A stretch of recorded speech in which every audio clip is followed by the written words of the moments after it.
राधा साध्यं साधनं यस्य राधा मंत्रो राधा मंत्रदात्री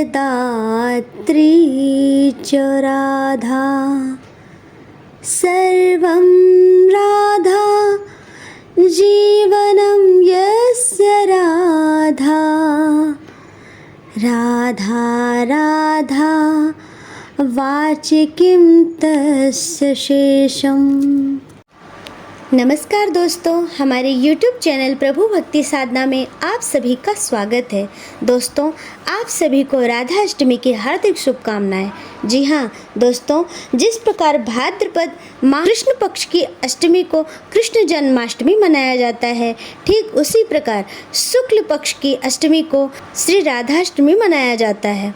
इस दिन भक्त व्रत रखकर राधा रानी की पूजा करते हैं। राधाष्टमी के इस व्रत में कथा के पाठ का भी महत्व होता है। जब भी भगवान श्री कृष्ण की बात होती है तब राधा रानी का भी नाम लिया जाता है। मान्यताओं के मुताबिक भगवान कृष्ण के जन्म के ठीक 15 दिन बाद राधा जी का जन्म हुआ था।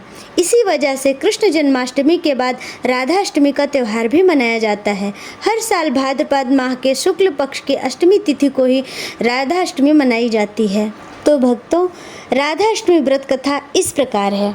दोस्तों, श्री राधा रानी गोलोक में भगवान श्री कृष्ण के साथ निवास करती हैं।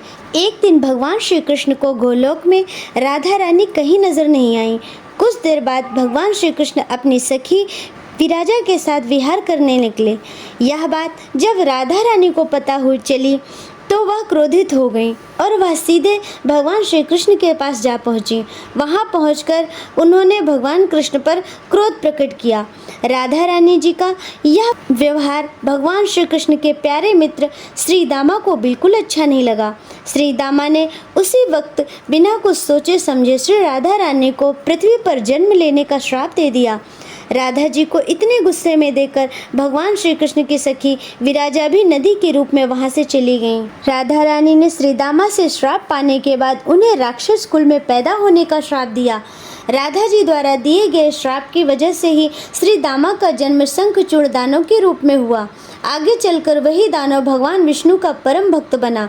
दूसरी तरफ राधा रानी ने पृथ्वी पर वृषभानु जी के घर में पुत्री के रूप में जन्म लिया।